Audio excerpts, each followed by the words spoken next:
అందరికీ నమస్కారం. ఈరోజు కథ కర్ణ పార్ట్ 23 రాసిన వారు మిస్టర్ ఏ గారు. ఇక స్టోరీలోకి వెళ్తే, సారిక టైం 10 అవుతుంది, నువ్వు మాత్రం ఇంకా నిద్రలేవలేదు.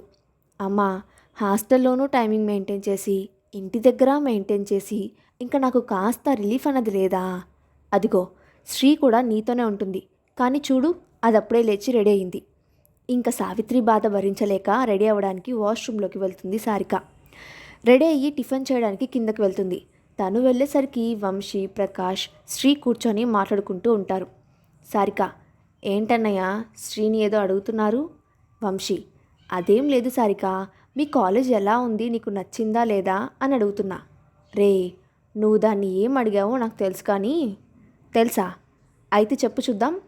కాలేజ్కి వెళ్ళింది కదా, అక్కడ నేను ఎవరినైనా లవ్ చేస్తున్నానని అడిగావు అంతే కదా? అవునే, ఇంతకీ చెప్పు, ఎవరినైనా? ఆ మాటకి అడ్డు వస్తూ, చీ లేదు. ఎందుకు? ఇప్పటి వరకు నా మనసుకు నచ్చేవాడు ఎవడు దొరకలేదు, అందుకే. ఇంతలో ల్యాండ్ లైన్ రింగ్ అవుతుండడంతో సావిత్రి ఫోన్ లిఫ్ట్ చేసి ఆనందంగా మాట్లాడి పెట్టేస్తుంది. వంశీ, ఎవరమ్మా ఫోన్?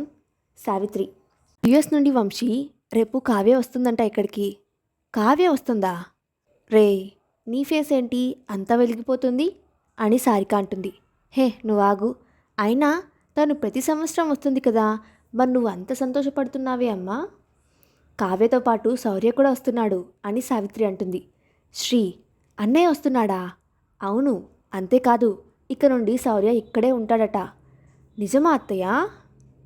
అవును శ్రీ అని సావిత్రి అంటుంది. శౌర్య వస్తున్నాడా అని అందరూ చాలా హ్యాపీగా ఫీల్ అవుతారు. సారిక, అన్నయ్య నిన్నొకటి అడుగుతా చెప్తావా? వంశీ, ఏంటి? బావ ఇండియా నుండి వెళ్ళేటప్పుడు నేను చిన్నపిల్లను, అప్పుడు నాకు ఏం గుర్తులేవు. బావ కూడా యుఎస్ వెళ్ళిన తర్వాత ఎప్పుడు ఇక్కడికి రాలేదు. ఇప్పుడు బావ ఎలా ఉన్నాడు? వంశీ, చూసావా శ్రీ, దీన్ని యుఎస్ఏ రమ్మన్నప్పుడు అలా నేను రాను మీరు వెళ్ళండి అని అనేది. ఇప్పుడు వాళ్ళ బావ ఎలా ఉంటాడో చెప్పాలి అంట. సారిక, రే, అడిగాను కదా అని రెచ్చిపోకు. నీకు ఇష్టం ఉంటే బావ ఫోటో చూపించు, లేదా మానే. వంశీ కాసేపు ఆలోచించి, ఇదిగో ఫోటో అని చూపిస్తారు. వంశీ ఫోటో చూపించడం చూసి శ్రీ, బావా అంటుంది. శ్రీని సైలెంట్గా ఉండమని సారికకి పిక్ చూపిస్తాడు. సారిక ఫోటో చూసి, ఇతనా బావా అంటుంది. అవును. సరే, నాకు నిద్ర వస్తుంది, నేను వెళ్తున్నా అని వెళ్ళిపోతుంది. బావా, అన్నయ్యకి ఫొటోస్ తీసుకోవడం ఇష్టం ఉండదు కదా, అయినా అన్నయ్య ఇప్పటి వరకు ఫోటోనే తీసుకోలేదు, మరి ఇది ఎలా? శ్రీ, ఇది వాడి ఫోటో కాదు. మరి? శౌర్య ఫ్రెండ్ది. అవునా? మరి సారికకి ఇది ఎందుకు చూపించావు? అది చూసావా నాతో ఎలా మాట్లాడుతుందో, అందుకే ఇలా చేశా. సరే, నాకు పని ఉంది, బయటకు వెళ్తున్నా. ఎక్కడికో? ఇంకెక్కడికి శ్రీ, రేపు వదిన వస్తుందిగా, తన కోసం గిఫ్ట్ తీసుకురావడానికి అయ్యి ఉంటుంది. రే, నిజమా బావా? సిగ్గుపడుతూ, అవును శ్రీ. సరే, మేం వస్తాం, తీసుకువెళ్ళు. నేను తీసుకువెళ్ళను. బావా, ఇప్పుడు నువ్వు కనుక మమ్మల్ని తీసుకువెళ్ళకపోతే అక్కకి నువ్వు తనని లవ్ చేస్తున్నావని సంగతి చెప్పేస్తా. వద్దు శ్రీ, నేను తీసుకొని వెళ్తారండి అని కోపంగా వంశీ కార్ దగ్గరికి వెళ్తాడు. వంశీని చూసి ప్రకాష్, శ్రీ నవ్వుకుంటూ తన వెనకాలే వెళ్తారు. అమ్మా, మేం రెడీ, నువ్వు కూడా రెడీ అయితే వెళ్దాం. వంశీ, నువ్వు మాతో ఎయిర్పోర్ట్కి రావడం లేదు ఎందుకు? మీ నాన్నగారి ఫైలు మర్చిపోయారు, అది ఇప్పుడు ఇంపార్టెంట్ అంట, అందుకు నువ్వు వెళ్ళి ఫైల్ ఇచ్చేసిరా. అమ్మా, అది కాదు. వెళ్ళింకా, నేనేం వినదలుచుకోలేదు, త్వరగా వెళ్ళు అనేసరికి వంశీ దిగులుగా అక్కడి నుండి వెళ్తాడు. వంశీ వెళ్ళిన తర్వాత శ్రీ వాళ్ళు ఎయిర్పోర్ట్కి వెళ్తారు. అమ్మా, మీరు ఇక్కడే ఉండండి, నేను వాష్రూమ్కి వెళ్ళి వస్తా. సారిక, కావ్య వాళ్ళు వచ్చే టైం ఏంది, ఇప్పుడు వెళ్తా అంటావేంటి? అమ్మా, నేను వచ్చేస్తాగా అని అక్కడి నుండి వాష్రూమ్లోకి వెళ్తుంది. సారిక వాష్రూమ్లో నుండి బయటకు వచ్చేసరికి హ్యాండ్ వాష్ బేసిన్ దగ్గర ఒక అమ్మాయి ఒక అబ్బాయిని గోడకు పెట్టి ముద్దు పెడుతూ ఉంటుంది. అది చూసి సారిక ఫస్ట్ షాక్ అయ్యి తర్వాత వాళ్ళని తిట్టుకొని బయటకు వెళ్ళాలని ముందుకు కదిలేసరికి ఆ అబ్బాయి ఫేస్ కనిపిస్తుంది. అంతే, ఒక్క క్షణం అలా ఉండిపోతుంది. అబ్బా, ఎంత అందంగా ఉన్నాడు, ఇలాంటి అబ్బాయి కోసం ఏదైనా చేయొచ్చు. వావ్, ఆ క్యూట్ స్మైల్ చూస్తేనే సగం మంది పడిపోతారు. పాపం, ఈ అబ్బాయిని ఏ అమ్మాయి పెళ్లి చేసుకుంటుందో, కానీ తను మాత్రం ఈ అబ్బాయి బాడీ గార్డ్లా మారాలి అని మనసులో అనుకుంటుంది. కరెక్ట్గా ఆ అబ్బాయి పక్కకి వచ్చేసరికి సారిక గుండె చాలా స్పీడ్గా కొట్టుకుంటుంది. ఏంటి, ఎప్పుడూ లేనిది ఇంత అలజడి మొదలైంది అనుకుంటూ శ్రీ వాళ్ళ దగ్గరికి వెళ్తుంది. సారిక వెళ్ళేసరికి కావ్య శ్రీ వాళ్ళ దగ్గర ఉంటుంది. హాయ్ వదిన, ఎలా ఉన్నావు? బాగున్నా సారిక, నువ్వెలా ఉన్నావు అని సమాధానం చెప్తూనే ఎవరికోసమో కావ్య వెతుకుతూ ఉంటుంది. అది గమనించిన శ్రీ, బావ పని మీద బయటకు వెళ్ళాడు, అందుకే రాలేదు అంటుంది. కావ్య ఒక్కసారిగా ఉలిక్కిపడి కంగారుగా సావిత్రి వైపు చూస్తుంది. సావిత్రి నవ్వుతూ, శౌర్య ఎక్కడ కావ్య? అది అత్తయ్య ఇక్కడే ఉండాలి అని అంతా వెతికి ఒకవైపు చూపిస్తుంది. అందరూ ఆ వైపు ఆనందంగా చూస్తుంటే సారిక షాక్తో చూస్తుంది. అంటే కాసేపటి క్రితం వాష్రూమ్లో చూసిన ఈ అబ్బాయి శౌర్యనా అని అనుకుంటూ ఉంటుంది. శౌర్య వచ్చి సావిత్రి కాళ్ళ మీద పడి ఆశీర్వాదం తీసుకుంటాడు. హాయ్ అన్నయ్య, ఎలా ఉన్నావు? ఐఎమ్ ఫైన్ శ్రీ, నువ్వు? ప్రకాష్, నువ్వెలా ఉన్నావు? సారిక వైపు చూసి, నువ్వెలా ఉన్నావు? బాగున్నా బావా అని ప్రకాష్ చెప్పి సారిక వైపు చూస్తాడు. సారిక, బావ అడుగుతుంటే సమాధానం చెప్పవే? అది బావా, నేను బాగున్నా అంటుంది. సరే, ఇంటికి వెళ్ళి మాట్లాడుకుందాం అని అక్కడి నుండి ఇంటికి వెళ్ళిపోతారు. వంశీ ఇంటికి వచ్చేసరికి హాల్లో కావ్య కూర్చొని సారిక శ్రీతో మాట్లాడుతూ ఉంటుంది. తనని చూడగానే వంశీ ఫేస్ 1000 వాల్ట్స్ బల్బులా వెలిగిపోతుంది. వంశీని అలా చూసి కావ్య లోపల నవ్వుకుంటుంది. సారిక శ్రీ అక్కడి నుండి వెళ్ళిపోతారు. ఎలా ఉన్నావు కావ్య? ఇలా ఉన్నా వంశీ బావా, ఇది నీకోసమే స్పెషల్గా కొన్న గిఫ్ట్. ఏంటి, పెన్నా? నా కోసం కొన్నావా? అది మామూలు పెన్ కాదు, దానితో మనం రికార్డ్ చేయొచ్చు, వీడియో తీసుకోవచ్చు. అంటే ఇదొక స్పై పెన్నా? అవును. అయితే నువ్వు దీనిలో ఏం రికార్డ్ చేసావో చూస్తా. ఇక్కడ వద్దు, నువ్వు రూమ్కి వెళ్ళి విని అది ఎలా ఉందో చెప్పు అని అక్కడి నుండి వెళ్ళిపోతాడు. కావ్య రూమ్లోకి వెళ్ళి వింటుంది. కావ్య, మొదటి నుండి నీ మీద ఇష్టం ఉండేది, కానీ అది కాస్త ప్రేమగా మారి ఇప్పుడు పిచ్చిగా మారింది. ఆ పిచ్చి తగ్గాలి అంటే ఈ విషయం నీకు చెప్పాలి. అందుకే ఇప్పుడు ధైర్యం చేసి చెప్తున్నా. I love you Kavya. ఒకవేళ నా మీద నీకు ఆ అభిప్రాయం లేకపోతే వచ్చి నాతో చెప్పు, అంతేకాని ఎవరికి చెప్పకు. అది విన్న తర్వాత కావ్య ఆనందంగా వంశీ రూమ్కి వెళ్ళి తనని వెనుక నుండి హత్తుకుంటుంది. వంశీ షాక్ అయ్యి మళ్ళీ తేరుకొని, అంటే నీకు నేనంటే ఇష్టమా? కాదు. మరి ఇష్టం లేనిది ఎందుకు ఇలా హత్తుకున్నావు? ఇష్టం కాదు, ప్రాణం. వంశీ కావ్యని దగ్గరికి తీసుకొని ముద్దు పెట్టుకుందాం అనుకుంటూ ఉండగా వాష్రూమ్ నుండి శౌర్య వస్తాడు. శౌర్య వారిని అలా చూసి షాక్ అయ్యి చూస్తూ ఉంటాడు. అది శౌర్య, అది అని వంశీ నుసుకుతూ ఉంటే, అక్క, ఇతనితో జీవితాంతం ఎలా వేగుతావు? ఏమో శౌర్య, నాకు ఇప్పుడు అనిపిస్తుంది. వాళ్ళ మాటలు వంశీకి అర్థం కాక వాళ్ళ వైపు చూస్తుంటే, కావ్య, అంత ఆశ్చర్యపోకు బావా, ఫస్ట్ శౌర్యకి చెప్పాకే నీకు చెప్పా. సరే, మీ ఇద్దరి మధ్య నేనెందుకు, కానీ త్వరగా వచ్చేయండి, మళ్ళీ అందరికీ డౌట్ వస్తుంది అని శౌర్య కిందికి వెళ్తాడు. శౌర్య కిందికి వెళ్ళేసరికి సారిక శ్రీ ఇద్దరు మాట్లాడుకుంటూ ఉంటారు. శౌర్య వెళ్ళి వాళ్ళ ఎదురుగా కూర్చుంటాడు. శౌర్యని చూడగానే సారిక తన రూమ్కి వెళ్ళిపోతుంది. తను అలా ఎందుకు వెళ్ళిందో అర్థం కాక శౌర్య శ్రీ ఇద్దరు ఆశ్చర్యపోతారు. కాసేపటికి అందరూ భోజనం చేయడానికి కిందికి వస్తారు. అప్పుడే ప్రమోద్ కూడా ఆఫీస్ నుండి ఇంటికి వస్తాడు. ఎలా ఉన్నావు శౌర్య? బాగానే ఉన్నా మావయ్య. నేను ఇక్కడ మన కాలేజ్లోనే నువ్వు చదువుకోనేకి అరేంజ్ చేశా. నువ్వు రీఓపెనింగ్ అయిన తర్వాత వెళ్ళొచ్చు. సరే మావయ్య. శౌర్య కొద్ది రోజుల్లోనే ఇక్కడ వాతావరణానికి అలవాటు పడతాడు. అందరూ శౌర్యతో చాలా బాగా ఉంటారు, కానీ సారిక మాత్రం సరిగ్గా ఉండదు. శౌర్య మొదటి రోజు కాలేజ్కి వెళ్తున్నాడు. శౌర్య కాలేజ్లో అడుగు పెట్టగానే అమ్మాయిలందరూ తినేసేలా అబ్బాయిలు అసూయగా చూస్తూ ఉన్నారు. వాళ్ళని చూస్తూనే శౌర్య వాళ్ళ క్లాస్ రూమ్కి వెళ్తాడు. శౌర్య వెళ్ళేసరికి అక్కడ క్లాస్ జరుగుతూ ఉంటుంది. May I come in madam? Shaurya మాటతో అందరూ తన వైపు చూస్తారు. తనని చూడగానే అమ్మాయిలందరూ ఫ్లాట్ అయిపోయారు. వాళ్ళ మేడంకి కూడా అదే పరిస్థితి. ఆవిడ తేరుకొని, ఎస్ కమిన్. ఇంతకీ నువ్వు? Tej, Shaurya Tej Varma. Call me Shaurya, new joining. హో సరే, ఇప్పటి వరకు మిస్ అయిన క్లాస్ నోట్స్ వీళ్ళ దగ్గర కలెక్ట్ చేసుకొని రాయి. ఓకే మేడం అని శౌర్య వెళ్ళి లాస్ట్ బెంచ్లో కూర్చుంటాడు. శౌర్య బెంచ్లో ఇంకో ఇద్దరు అబ్బాయిలు కూర్చొని ఉంటారు. హాయ్, నా పేరు రవి. వీడి పేరు అశోక్. హాయ్, నా పేరు సౌ. చెప్పావుగా బాస్, మళ్ళీ ఎందుకు? బాస్, ఇదిగో నువ్వు మిస్ అయిన నోట్స్, ఇది తీసుకొని రాసుకో, ఏదైనా డౌట్ ఉంటే అడుగు. థ్యాంక్స్ రవి. ఫ్రెండ్స్ మధ్య థ్యాంక్స్ ఎందుకు బాస్? శౌర్య స్మైల్ ఇచ్చి ఒకసారి రూమ్ మొత్తం పరిశీలిస్తాడు. తన చూపులు లాస్ట్ బెంచ్లో ఒక అమ్మాయి మీద పడతాయి. క్లాస్లో ఖాళీ బెంచ్లు చాలా ఉన్నా లాస్ట్ బెంచ్లో తను ఒక్కతే కూర్చొని ఉంది. తను చూడ్డానికి క్లాస్లో అందమైన అమ్మాయి తను మాత్రమే అన్నట్టు ఉంది. సార్ రావడంతో తన ఆలోచనలు పక్కన పెట్టి సార్ చెప్పే దాని మీద ఫోకస్ పెడతాడు. లంచ్ టైం కావడంతో అందరూ క్యాంటీన్కి వెళ్తే రవి, అశోక్, ఆ లాస్ట్ బెంచ్ అమ్మాయి మాత్రం క్లాస్లోనే ఉన్నారు. రవి వాళ్ళు బయటకు వెళ్ళి వచ్చిన తర్వాత ఆ అమ్మాయి బయటకు వెళ్తుంది. శౌర్యని లంచ్ చేయమని అడుగుతారు. ఇవాళ బాక్స్ తెచ్చుకోవాలా నేను, సాయంత్రం వెళ్ళి చేస్తా అంటాడు. ఓ బాస్, నువ్వు మరీ, అయినా లంచ్ చేయాలంటే బాక్స్ తెచ్చుకోవాలా ఏంటి?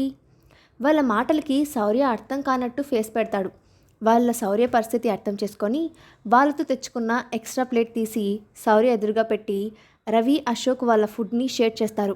అయ్యో మీరు తినండి, మా ఫ్రెండ్ ఆకలితో ఉంటే మేం భోజనం ఎలా చేస్తాం చెప్పు? శౌర్యకి వాళ్ళ అమ్మ మాటలు గుర్తుకు వస్తాయి. నా బిడ్డ ఆకలితో ఉంటే నాకు ఆకలి ఎలా వేస్తుంది చెప్పు? అమ్మ మాటలు గుర్తుకు రాగానే వాళ్ళ వైపు ప్రేమగా చూస్తాడు శౌర్య. శౌర్య ప్లేట్ తీసుకోపోతుంటే ఇంతలో ఆ ప్లేట్లో రైస్ ఎవరో పెడతారు. రైస్ ఎవరు పెట్టారు అని వాళ్ళ వైపు చూసేసరికి లాస్ట్ బెంచ్ అమ్మాయి అశోక్ పక్కన కూర్చొని భోజనం చేస్తూ ఉంటుంది. శౌర్య భోజనం చేస్తూనే ఆ అమ్మాయి వైపు చూస్తాడు. శౌర్య, నీకు చెప్పలేదు కదా, తిను మా ఫ్రెండ్ పూజ. పూజ, తిను శౌర్య, మన కొత్త ఫ్రెండ్. హాయ్ పూజ. శౌర్యని చూసి చిన్న స్మైల్ ఇస్తుంది. రవి, మిమ్మల్ని ఒకటి అడుగుతా, మీరేం అనుకోరు కదా? అడుగు శౌర్య. అది క్లాస్లో ముందు బెంచ్లు ఖాళీగా ఉన్న నువ్వు, అశోక్, పూజ లాస్ట్ బెంచ్లో ఎందుకు కూర్చున్నారు? అది శౌర్య, నేను అశోక్, పూజ మేము ఇంటర్ నుండి క్లోజ్ ఫ్రెండ్స్. మేము ముగ్గురం అనుకొని ఈ కాలేజ్లో జాయిన్ అయ్యాం.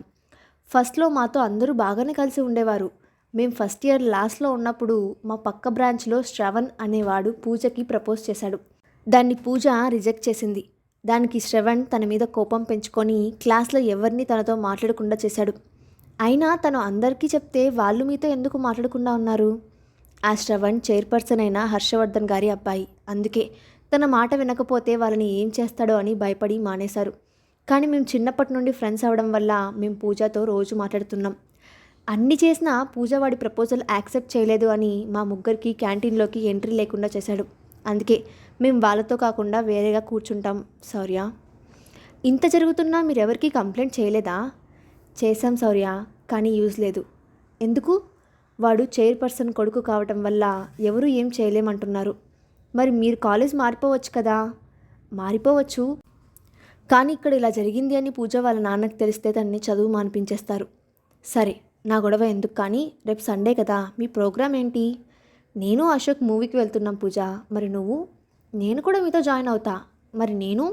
నువ్వు వస్తా అంటే మేము ఎందుకు వద్దంటాం శౌర్య? వాళ్ళు మాట్లాడుకుంటూ లంచ్ చేస్తారు. సారిక శ్రీ హాస్టల్కి, కావ్య యూఎస్కి వెళ్ళిపోవడం వల్ల ఇంట్లో శౌర్య, వంశీ, ప్రకాష్ మాత్రమే ఉంటున్నారు. తక్కువ సమయంలోనే శౌర్య, రవి, అశోక్, పూజ చాలా మంచి స్నేహితులు అయిపోతారు. ఎంతలా అంటే వారానికి 2 సినిమాలు, వారంలో ఒకసారి రవి వాళ్ళ ఇంటి దగ్గర, ఒకసారి అశోక్ వాళ్ళ ఇంటి దగ్గర, ఇంకోసారి పూజ వాళ్ళ ఇంటి దగ్గర భోజనం చేసేవారు. రవి, పూజ, అశోక్ వాళ్ళ ఇంటి దగ్గర కూడా శౌర్య అంటే చాలా ఇష్టపడేవారు. శౌర్యకు కూడా అంతే. శౌర్య వచ్చి చాలా రోజులైనా శ్రవణ్ ఎవరనేది శౌర్యకి తెలియదు. కొన్ని రోజులు గడిచిన తర్వాత క్లాస్లో అశోక్, రవి, పూజ ఉండగా శౌర్య వస్తాడు. ఏంట్రా పూజ, డల్గా ఉంది? అది ఈరోజు దీని బర్త్డే రా. ఎప్పుడూ వీళ్ళ డాడీ పక్కన ఉండి సెలబ్రేట్ చేసేవారు, కానీ ఆయన ఈసారి అర్జెంట్ పని మీద లండన్కి వెళ్ళారు, అందుకే ఇలా ఉంది. పూజ బర్త్డే రోజు ఇలా డల్గా ఉంటే ఎలా? అది కాదు శౌర్య, ఎప్పుడూ డాడీ సెలబ్రేట్ చేసేవారు, అందుకే ఇలా. పూజ, నువ్వు అలా డల్గా ఉంటే ఎలా చెప్పు? అసలే నువ్వు మా ముగ్గురి క్యూట్ డెవిల్వి, అలాంటిది నువ్వు ఇలా మూడీగా ఉంటే ఎలా? సరే, ఈసారి నీ బర్త్డేని మేము సెలబ్రేట్ చేస్తాం. ఏ రవి, అశోక్, చేద్దామా? తప్పకుండా శౌర్య. సరే పదండి. ఎక్కడికి వెళ్దాం శౌర్య? ఇంకెక్కడికి? మన క్యాంటీన్కి. వద్దు శౌర్య, అక్కడికి వెళ్ళొద్దు. ఏమీ కాదు, రండి చెప్తా. ప్లీజ్ శౌర్య, మేము చెప్పేది విను. రమ్మన్నానా అని శౌర్య గట్టిగా అనేసరికి వాళ్ళు శౌర్య వెనకాలే వెళ్తారు. వీళ్ళు క్యాంటీన్లోకి వెళ్ళగానే అందరూ వీళ్ళని విచిత్రంగా చూస్తారు. శౌర్య పూజ వాళ్ళని ఒక టేబుల్ దగ్గర కూర్చోబెట్టి కేక్ తెచ్చి దాని మీద పెడతాడు. పూజ కేక్ కట్ చేసే టైంకి ఒక చేయి వచ్చి దాన్ని పక్కన తోసేస్తుంది. అది చూసిన శౌర్య ఒక్క సెకండ్ కూడా లేట్ చేయకుండా ఆ కేక్ కింద పడేసిన వ్యక్తిని పైకి లేపి పక్కన ఉన్న టేబుల్పై పడేస్తాడు. అప్పటి వరకు శౌర్య కోపాన్ని చూడని పూజ వాళ్ళు శౌర్యని చూసి భయపడతారు.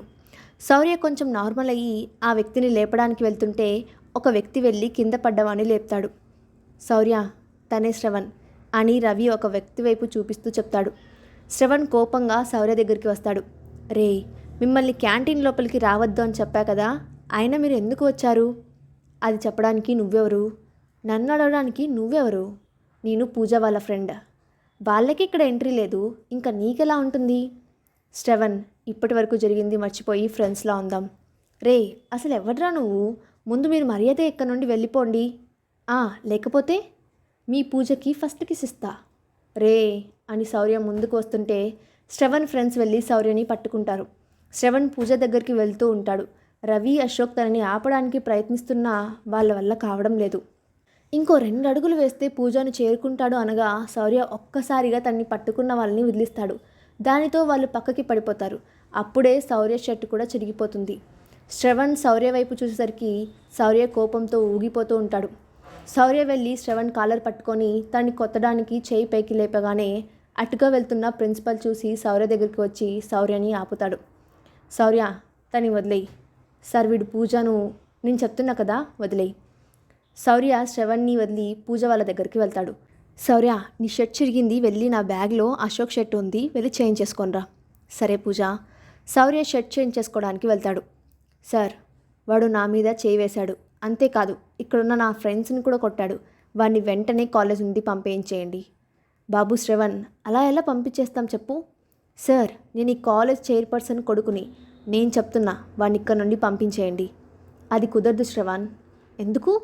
బాబు శ్రవణ్, నువ్వు కేవలం ఈ కాలేజ్ చైర్పర్సన్ కొడుకు మాత్రమే, కానీ శౌర్య ఈ college founder and correspondent Nandakrishna Varma గారి కొడుకు, శౌర్య తేజ్ వర్మ. నువ్వు మీ డాడీతో చెప్పి శౌర్యని ఇక్కడ నుండి పంపించాలేమో, కానీ శౌర్యని ఎవరు ఇబ్బంది పెట్టినా లేక శౌర్య వాళ్ళని పంపించేయాలని అనుకున్న వాళ్ళని వెంటనే ఇక్కడ నుండి పంపించేయాలని తను కాలేజ్కి రాకముందే శౌర్య వాళ్ళ అమ్మగారు మిస్సెస్ పద్మకృష్ణ గారు చెప్పారు. ఇక నుండి అది గుర్తుపెట్టుకొని ప్రవర్తిస్తే మంచిది అని ఆయన అక్కడ నుండి వెళ్ళిపోతారు. పూజ వాళ్ళు శౌర్య ఈ కాలేజ్ ఫౌండర్ కొడుకు అని తెలిసి షాక్ అవుతారు.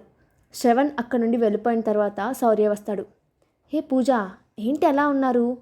ఈ కాలేజ్ మీద? పూజ, ఇప్పుడు అవన్నీ ఎందుకు? మేము అడిగిన దానికి సమాధానం చెప్పు శౌర్య. అవును, మరి ఈ విషయం మాకెందుకు చెప్పలేదు? పూజ, ఆ అవసరం రాలేదు. శౌర్య, ఫ్రెండ్స్ అంటే అన్ని విషయాలు షేర్ చేసుకోవాలి, కానీ నువ్వు. పూజ, ఈ ఒక్కసారికి వదిలేయండి, మళ్ళీ ఇలా జరగకుండా చూసుకుంటా. సరే పదండి, ఇవాళ రవి వాళ్ళ ఇంట్లో పూజ బర్త్డే సెలబ్రేట్ చేద్దాం. అందరూ సరే అని అక్కడ నుండి వెళ్ళిపోతారు. శౌర్య, నువ్వు ఒక పని చేయాలి. ఏంటత్తయ్యా? సారికాని హాస్టల్ నుండి తీసుకురావాలి. ఇప్పుడేం హాలిడేస్ లేవు కదా, మరి ఇప్పుడెందుకు? సారికాకి హెల్త్ బాగలేదంట, అందుకే ఇంటికి వస్తా అంటుంది. సరే, రేపు ఉదయం వెళ్తా. శౌర్య ఉదయమే సారిక హాస్టల్ దగ్గరికి వెళ్ళేసరికి వాళ్ళు ఇంకా లగేజ్ ప్యాక్ చేసుకుంటూ ఉంటారు. శౌర్య శ్రీకి ఫోన్ చేసి త్వరగా రమ్మని చెప్తాడు. సారిక వాళ్ళు శౌర్య దగ్గరికి వచ్చేసరికి హాస్టల్లో అమ్మాయిలందరూ శౌర్య వైపు చూస్తూ ఉంటారు. శ్రీ, శౌర్య బావని ఎవరు పెళ్లి చేసుకుంటారో కానీ వాళ్ళు మాత్రం బావకి బాడీ గార్డ్లా ఉండాలి. అవును సారిక, ఎలా ఉన్నావు శ్రీ? బాగా ఉన్నా. మరి నువ్వు? నీ అల్లరి మిస్ అవుతూ ఉన్నా. ఇంకో 2 months రా, నేను సారిక మీ దగ్గరికి వచ్చేస్తాం కదా. సరే, లేట్ అయింది, మనం వెళ్దామా? సరే అన్నయ్య. శౌర్య శ్రీని హక్ చేసుకొని తన చేతిలో ఒక కార్డ్ పెట్టి దాని పిన్ నెంబర్ చెప్తాడు. ఇదెందుకు అన్నయ్య?